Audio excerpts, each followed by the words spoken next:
Assalamualaikum warahmatullahi wabarakatuh.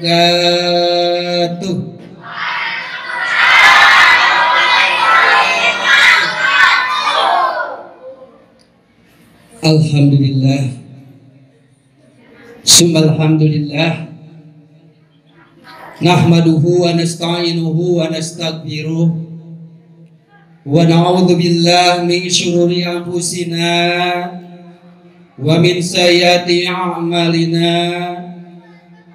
May yahdihillahu fala mudhillalah wa may yudlil fala hadiyalah. Asyhadu an la ilaha illallah wahdahu la syarikalah wa asyhadu anna Muhammadan abduhu wa rasuluhu la nabiyya ba'dah. Allahumma sholli ala sayyidina Muhammad wa ala ali sayyidina Muhammad kama sholaita ala sayyidina Ibrahim wa ala ali sayyidina Ibrahim wa barik ala sayyidina Muhammad wa ala ali sayyidina Muhammad kama barakta ala sayyidina Ibrahim wa ala ali sayyidina Ibrahim. Musolliyan ala Nabil Mustafa wa alihil mustabmilina syarafa. Raditu billahi robba wa bil islami dina wa bi Muhammadin nabiyya wa rasulah wa bil qur'ani imama wa hukma wa bil mu'minina ihwana. Allahumma sholli ala sayyidina Muhammadin al-fatihi lima ughliqa wal khatimi lima sabaqa nasiril haq bil haq wal hadi ila siratikal mustaqim wa ala alihi haqqa qadrihi wa miqdarihil azim. Ya aliyu ya kabir, ya alimu ya qadir, ya sami'u ya basir, ya latifu ya khabir. Faqala Allahu azza wa jalla fi kitabihil azizil karim wa huwa asdaqul qailin. A'udzu billahi minasy syaithanir rajim. Bismillahirrahmanirrahim. Ya ayuhan nas a'budu rabbakum alladzi khalaqakum walladzina min qablikum la'allakum tattaqun. Yang terhormat aparatur negara dari atasan sampai bawahannya, terkhusus Bapak Kepala Desa yang saya hormati, senantiasa Allah muliakan. Yang terhormat para tokoh-tokoh agama, alim ulama, asatidu asatidah, para guru semua yang saya hormati, senantiasa juga Allah muliakan, serta para pengurus DKM dan juga panitia pembangunan yang insya Allah dimuliakan oleh Allah Subhanahu wa Ta'ala. Amin ya Allah ya Rabbal alamin. Pertama, marilah kita panjatkan puji dan syukur kehadirat Allah Subhanahu wa Ta'ala. Dialah Allah dan yang wajib kita ibadahi sepanjang masa.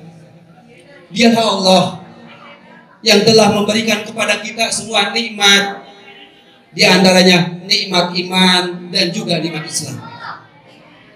Dan alhamdulillah Allah Subhanahu wa Ta'ala pada kesempatan kali ini pun Allah memberikan kepada kita nikmat sehat. Sehatnya jasmani kita, rohani kita, dengan bukti kita bisa berkumpul di tempat ini yang insya Allah mudah-mudahan dirahmati oleh Allah Subhanahu wa Ta'ala. Dan juga kita pantas bersyukur kepada Allah, karena setiap hari Allah memberikan rezeki kepada kita. Bahkan dari bangun tidur sampai nanti kita menjelang tidur kembali, Allah Subhanahu wa Ta'ala memberikan kepada kita berbagai nikmat. mulai bangun tidur. Siapa yang bisa membangunkan kita kecuali hanya Allah. Karena banyak juga Allah memberikan kepada manusia tidur tapi tidak membangunkannya kembali. Alhamdulillah pagi tadi kita tertidur tapi kita dibangunkan oleh Allah Subhanahu wa taala. Itu nikmat yang sangat besar. Setelah bangun, kemudian mungkin kita gisik-gisik mata. Itu pun nikmat yang sangat besar.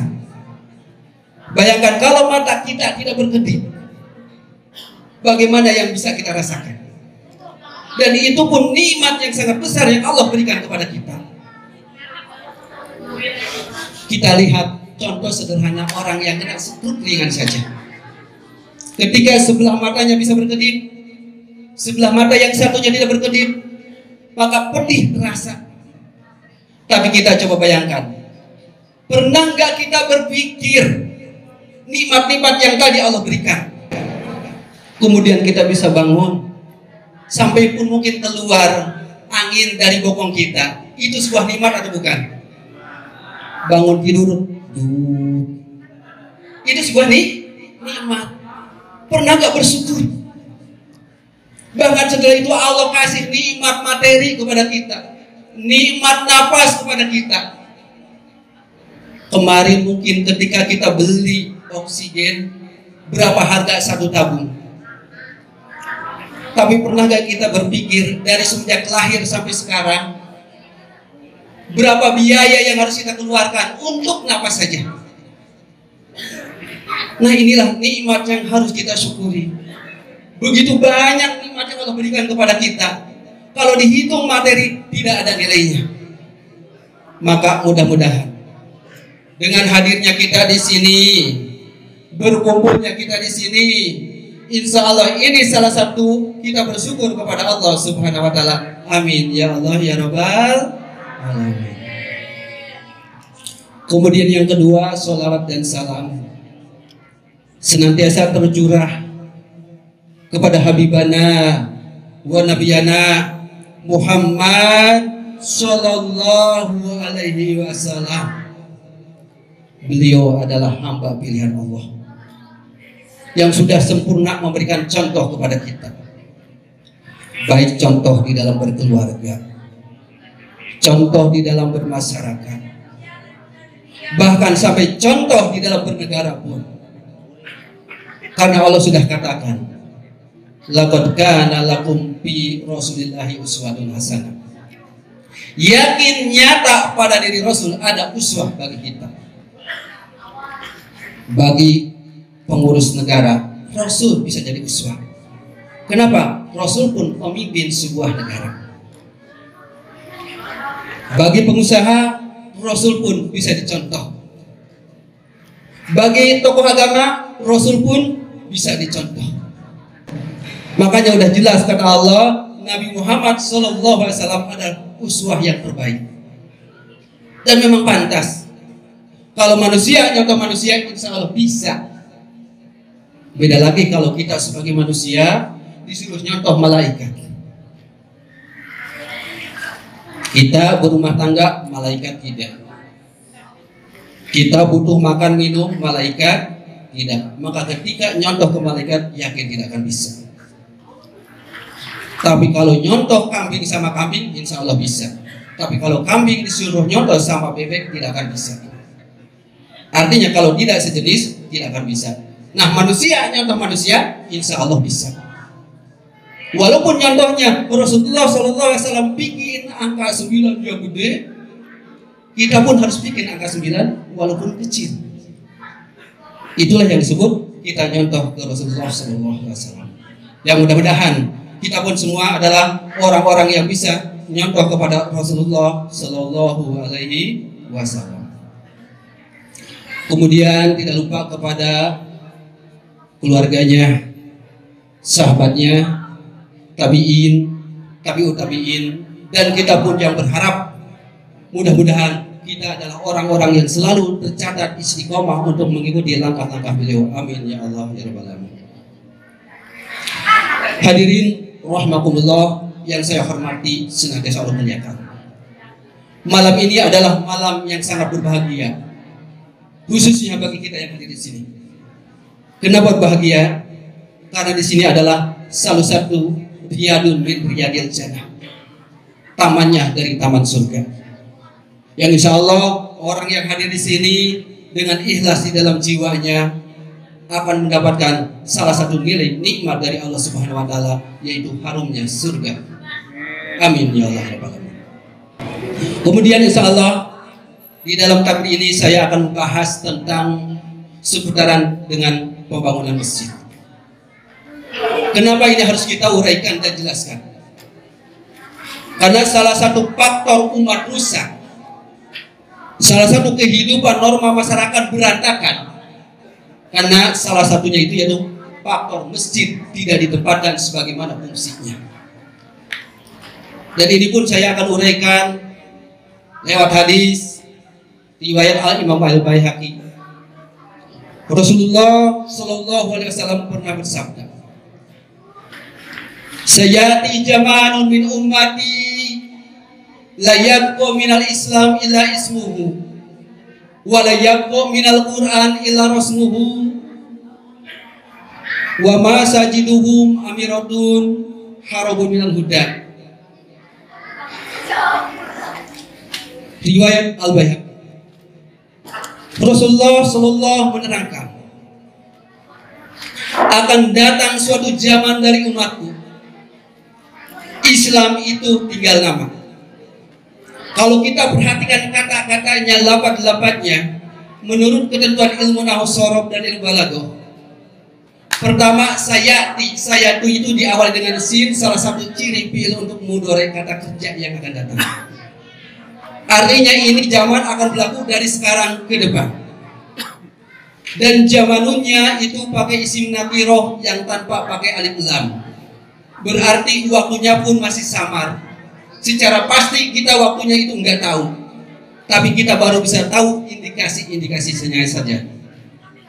Rasul katakan, akan datang suatu zaman dari umatku, Islam tinggal nama. Dan tanggung jawab terhadap keislaman dan keimanannya. Tapi banyak ketika hari Jumat, yang harusnya sebagai muslim salat Jumat, tapi kita bisa menemukan orang berlalu lalang, naik motor, naik kendaraan, tidak melaksanakan Jumat.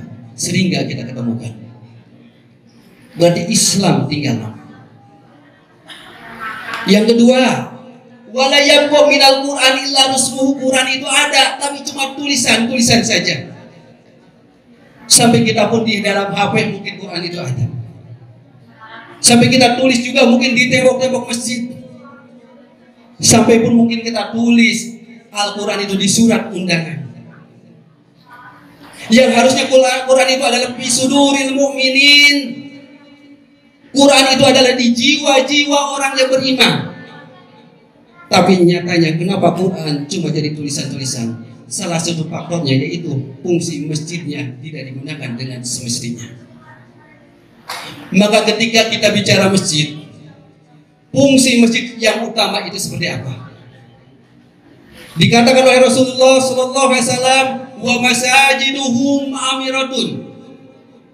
Masjidnya itu nanti akan megah-megah, akan hebat, akan bagus. Tetapi Rasul katakan harabun minal huda. Yang bisa menjadikan Islam tinggal nambah, yang bisa menjadikan Quran tinggal tulisan, yaitu masjidnya cuma dijadikan sebagai lomba-lomba saja dalam kebaikan bangunan fisiknya.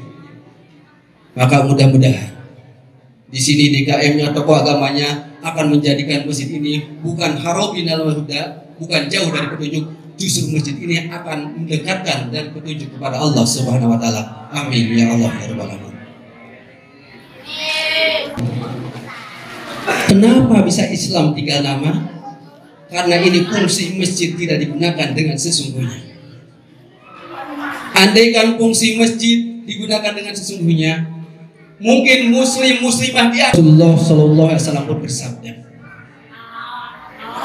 "Man bana masjidan, banallahu misla baitan fil jannati." Rawahu Al-Bukhari, nomor 405. Man barang siapa bana masjidan, Barang siapa yang membangun masjid, maka jawabannya tuh banallahu mislahu baitan fil jannah. Allah akan bangunkan yang serupa, yang semisalnya baitan, sebuah rumah fil jannati, di surga. Yang jadi permasalahannya, pingin nggak kita semua dibangunkan tempat di surga nanti? Berarti salah satunya kita ingin menjadi jalan dimudahkan untuk surga. Cobalah yuk kita bersama-sama, kita ramaikan masjid, bahkan kita juga bangun masjid. Karena janji Allah seperti itu, Allah akan bangunkan. Artinya ketika kita nyumbang 5 sak, ketika nyumbang kita 1 juta 2 juta, seolah-olah kita udah booking nanti di sana. Pengen booking? Insya Allah ya, nanti di akhir acara kita akan booking sama-sama. Berarti kalau yang gak ngasih berarti enggak nanti habisan kuota gimana? Kan itu hadis sahih, bahkan dari beberapa riwayat. Tadi hadis Rasulullah yang Imam Bukhari katakan seperti itu. Bahkan kalau melihat keutamaan masjid, ada di dalam kitab Tanbihul Qaul, babnya bab ke-11 tentang fi fadilatil masajid. Fadilah keutamaan masjid. Ternyata ketika kita campur bau di masjid, kita ngurus di masjid, ada beberapa hadis yang dikatakan. Pertama, barang siapa yang menyalakan lampunya saja, barang siapa yang menyalakan lampunya di masjid, kemudian malaikat akan mendoakannya selagi lampunya itu belum dimatikan. Itu baru nyalain lampu. Bagaimana kalau kita ngasih 1 sak 2 sak? Bisa kami? Nyalakan lampu, malaikat mendoakan tentang kehilapan kesalahannya. Malaikat akan bertasbih, malaikat beristighfar, memohonkan ampunan kepada orang yang baru menyalakan lampu. Andaikan kita membangunnya, subhanallah, sangat besar balasan dari Allah Subhanahu wa taala. Kemudian barang siapa yang menggelar tikarnya, dan tikar itu dipakai untuk ibadah, tikar itu dipakai untuk makmuran masjid, malaikat pun masih mendoakannya, malaikat memintakan ampunan kepada Allah Subhanahu wa taala sampai tikar itu digulung kembali. Tadi ini siapa yang menggelar tikar? Anak-anak. Berarti selama tikar ini menggelar, malaikat akan terus-terus mendoakan kepada orang yang menggelar tikar. Siapa yang menyalakan lampu ini tadi? Di sana malaikat akan memintakan ampunan terhadap dosa-dosa kita. Subhanallah, begitu besar balasan dari Allah barang siapa yang memperhatikan masjid. Maka masjid itu adalah sebagai benteng terakhir umat Islam. Kita lihat, dunia ini awal diciptakan, yang pertama dibangun adalah masjid. Ketika Rasul hijrah, yang pertama dibangun adalah masjid. Harusnya ketika sebuah perum dibangun itu yang pertama harus masjid. Kenapa? Sebab keberkahan ada di dalamnya. Nah, mudah-mudahan kita pun, ketika warga yang di sini, jamaah yang di sini, kehidupannya Allah selalu uji, baik dengan penyakit, kekurangan harta, ketakutan, Allah akan kasih kemudahan ketika kita berusaha memakmurkan masjid. Sehingga kita pesan dari Rasulullah SAW, karena begitu besarnya balasan-balasan orang yang memperhatikan masjid, maka cobalah maksimalkan kemampuan kita. Maksimalkan kemampuan kita. Kenapa? Karena Rasul berpesan, perhatikanlah hidupmu sebelum matimu. Kita sekarang masih hidup. Bagaimana kalau besok lusa kita keburu meninggal dan belum kita memakmurkan masjid, dan belum kita sedekah untuk masjid? Tidak ada yang kita harapkan nanti. Coba bayangkan ketika bapak-bapak beramal untuk masjid belum ada, baru keinginan saja yang ada. Kemudian mendadak kita diberi kematian oleh Allah Subhanahu wa taala. Di dalam kisah Said Al-Hudri diterangkan, ketika kita semua meninggal, kita terlentang, kita tuh masih dikasih kesempatan untuk melihat jasad kita. Di sana kita sedih. Kenapa sedih? Karena amal masih sedikit, anak belum dididik, ke tetangga belum baik, sampai masjid dalam masyarakat belum dibereskan. Yang terbujur kaku itu dilihatin oleh kita. Coba kita bayangkan, kita terbujur kaku, terlentang, kita ngelihat jasad kita, sedih yang ada. Kenapa? Belum bisa beramal dengan baik. Nangis dan penyesalan. Ya Allah, saya belum bisa mendidik anak saya, sehingga yang membaca Quran pun adalah tetangga. Ngelihat ketika dibungkus, menangis juga. Kenapa? Saudara, istri, keluarga belum ada yang bisa ilmu tentang ngurus mayit. Akhirnya yang ngurus pun orang lain. Dan orang lain yang ngurus pun, yang ngatur pun mungkin karena dibayar saja dia mau. Penyesalan di sana akan ada. Setelah kita berbaring, ditinggalkan, ruh kita pergi, tapi kasih kita kesempatan untuk melihat. Kemudian mungkin kita digotong, dimandikan. Siapa yang memandikan jasad kita? Mungkin pengurus-pengurus yang udah biasa. Keluarga kita nggak ada yang ikut lurus. Kesedihan pun akan muncul. Setelah itu pun mungkin kita disolatkan. Yang mana kalau sehari-hari sholat itu suka paling belakang di barisan pun, kali ini mah sholat pun paling depan. Bahkan saking di depan imam sekaligus. Biasa paling belakang itu. Kalau belum qomat belum datang. Ini mah di depan imam. Nangis juga kita. Terus juga ngelihat disolatkannya di masjid, yang mana masjidnya pun nggak pernah bantu sedikit pun tentang pembangunan masjid. Menyesal lagi. Setelah itu digotong sama-sama, diangkut dengan keranda, yang mana kendaraannya pun sama, orang lain pun seperti itu. Beda dengan kendaraan yang sekarang kita punya, ada mobil, ada motor, rumah mewah, tapi setelah diangkut dengan keranda, mayit pun tersebut menangis. Kenapa? Sebab ketika digotong, di sana tuh teriak-teriak.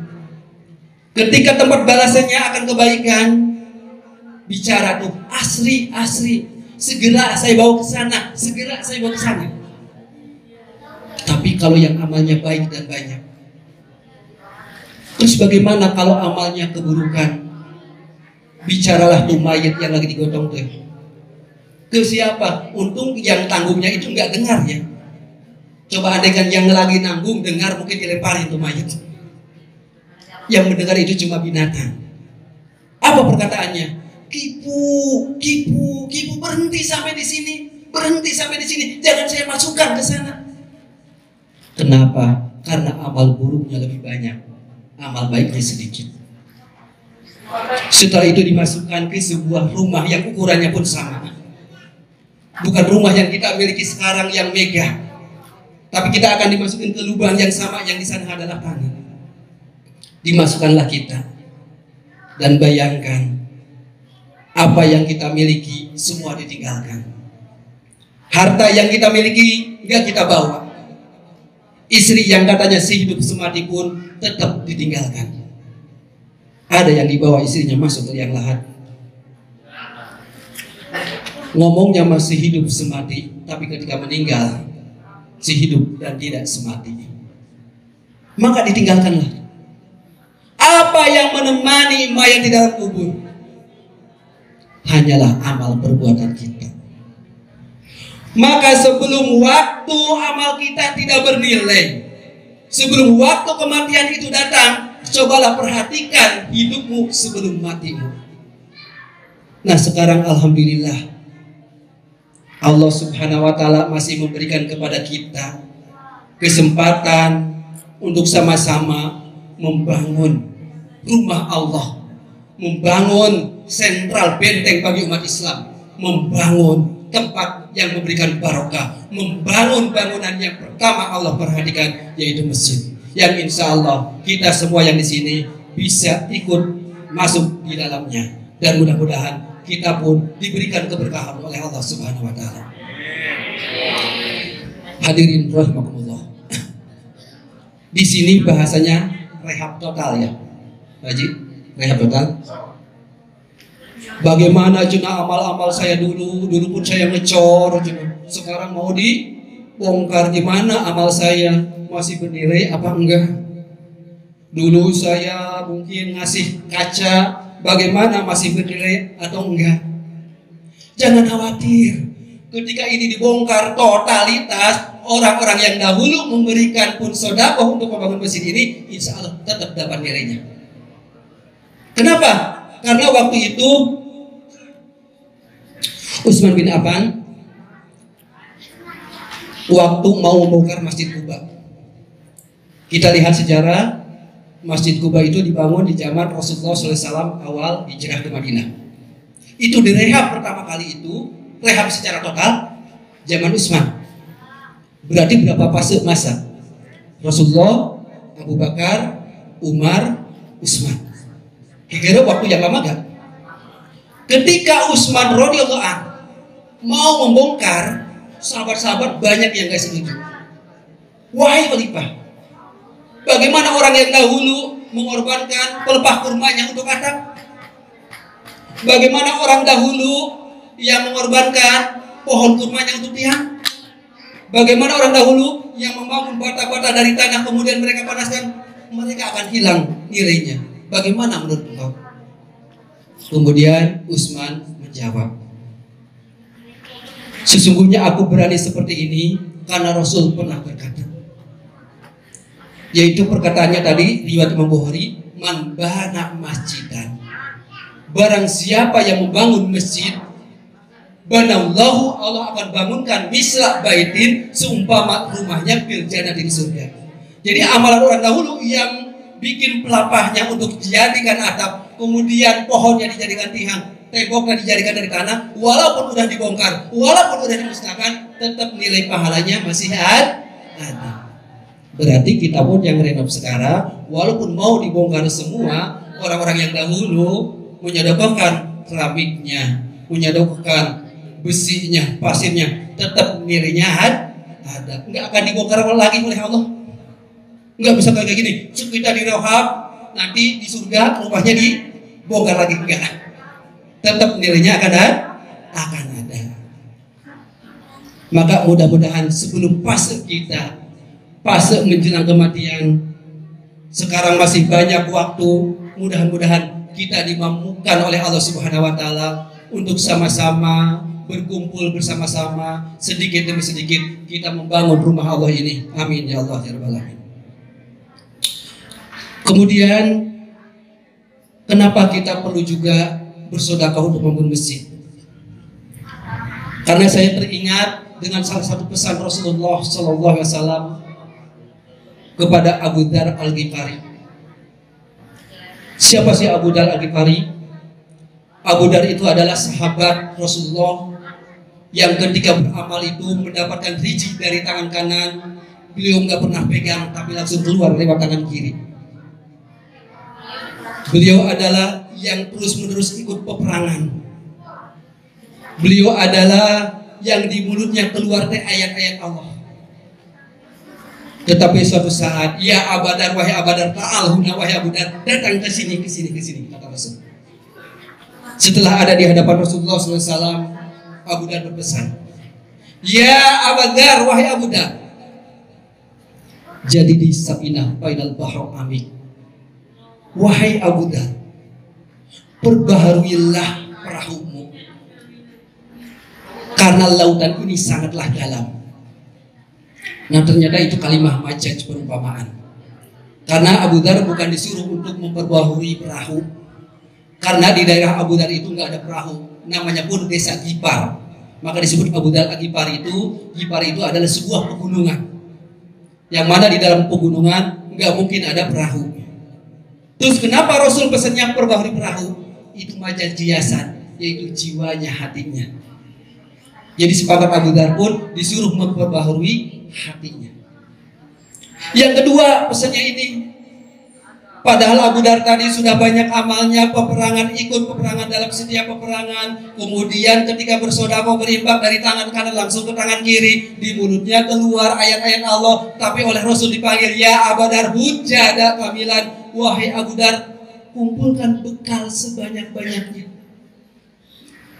Kita bayangkan sepakat Abu Dzar yang sudah begitu banyak nilai ibadahnya, oleh Rasul disuruh memperbanyak lagi amalnya. Apalagi kita ada yang pernah ikut peperangan. Kita semua harta yang dikasih oleh Allah lewat tangan kanan, kita langsung keluarkan tangan kiri. Apakah kita di mulutnya ini keluar tuh ayat-ayat Allah, Al-Quran? Sementara tidak. Orang yang sangat begitu hebat pun oleh Rasul disuruh memperbanyak amal lagi. Apalagi kita. Sampai orang dahulu sering kan syairnya, Illahillah stulil firdausi ahla. Ilahi wahai Rabbku, lastu saya tidak pantas lil firdausi untuk masuk surga firdaus ahla sebagai ahli. Wala aqwa ala naril jahim, tapi untuk masuk neraka enggak kuat. Sementara orang yang berbicara seperti itu adalah orang yang banyak amalnya, yang keimanannya sangat hebat, yang di dalam mulutnya selalu ayat Allah, yang di dalam mulutnya hanya ngajak kepada Allah Subhanahu wa taala, ternyata merasa belum pantas menjadi ahli surga. Maka dorongan bagi kita, mudah-mudahan kita menjadi lebih semangat lagi untuk beramal soleh kepada Allah Subhanahu wa taala. Dan beramal soleh ini sudah jelas Allah katakan, Intan surullah yang surkum. Ketika kita nolong agama Allah, Allah akan nolong kita. Maka ketika kita punya rezeki sekarang mau kita sumbangkan untuk pembangunan masjid, insya Allah kebutuhan kita yang lain Allah akan tolong juga. Bahkan Allah nolongnya akan minimal 700 kali lipat yang Allah berikan kepada kita. Bank mana yang bisa balas 700 kali lipat? Tidak ada. Tapi Allah akan memberikannya. Ini harus kita perbuat, harus kita lakukan. Kenapa? Fase yang kita lalui itu belum tentu kita besok itu masih hidup. Belum tentu kita hari yang akan datang itu hidup. Dan Allah ngasih kepada kita kehidupan itu adalah yang sempit, yang singkat. Rasulullah mengatakan usia umatku itu adalah antara 60 sampai 70 tahun. Sedikit yang lebih dari 70, banyak yang kurang dari 60. Sementara kita usia udah berapa? Mungkin banyak dari kita pun yang usia masih muda, tapi Allah sudah ambil duluan. Banyak yang gak sakit pun Allah ambil duluan. Maka ketika masih hidup, ketika masih sehat, ketika masih banyak peluang, ketika masih kita mampu, coba gunakanlah sebagaimana Rasul iktanim homsan qabla humsin. Perhatikanlah 5 hal tadi sebelum 5 hal yang lain datang. Maka mudah-mudahan detik ini, kali ini kita sama-sama akan berusaha semaksimal mungkin kemampuan kita untuk meneguhkan dan menegakkan salah satu wadah yang bisa Islam itu benar-benar sebuah nama, Quran itu sebuah pedoman, tiada lain diawali dengan adanya masjid. Di dunia pun pertama kali diciptakan adalah masjid. Tadi ketika Rasulullah hijrah pertama kali masjid, maka sekarang pun ketika kita ingin berubah bersungguh-sungguh, yuk kita perhatikan masjid bersama-sama. Karena fadilah dan utamanya itu banyak. Sebelum waktu kita habis, sebelum kita pun nggak bisa melakukan apa-apa, karena tadi waktu adalah sangat singkat. Kemudian pesan terakhir, ketika masjid sudah terbentuk, poin berikutnya adalah orang-orangnya, sumber daya manusianya. Kenapa? Ketika masjid megah, kalau nggak ada pengaturnya, pengisinya, pengurusnya, maka itu masjid yang tadi harumun minal huda, masjid bisa memerangi dari petunjuk. Maka PR berikutnya, ketika masjid sudah terbangun, terbentuk, yuk kita sama-sama makmurkan masjid. Gunakan masjid bukan untuk ibadah sholat saja, tapi di sini kepentingan warga di sini coba pakai untuk rapat juga di masjid. Syiar-syiar agama, pengajian, baca Quran, nasihat-nasihati, coba gunakanlah masjid. Karena iman dan amal soleh sesuatu yang tidak bisa dipisahkan. Ketika keimanan ada dengan berusaha membentuk masjid, maka amil solihannya pun harus ada. Jangan sampai kita merasa iman, jangan sampai kita merasa udah beramal soleh, tapi nyatanya iman dan amal soleh kita belum cukup. Maka mudah-mudahan di akhir ini kita semua siap untuk berkorban untuk pembangunan masjid Allah ini. Insya Allah siap? Insya Allah siap? Takbir, Allahu Akbar. Untuk panitia saya minta bantuannya juga, kalau bisa untuk berkeliling. Gak apa-apa nih, diawali dari keliling ya.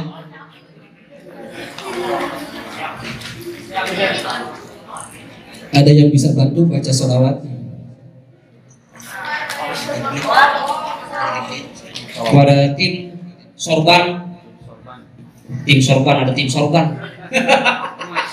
Masya Allah, tim sorban. Ini sebagai booking kok, itu Pak, Bapak, Ibu, kata Pak Ustadz, booking nanti di sana di Firdaus.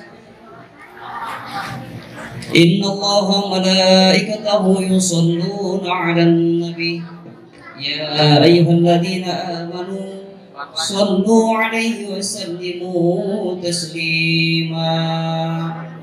Salatullah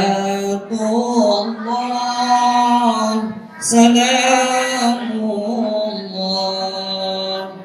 ala taha rasulillah. Salatullah salamullah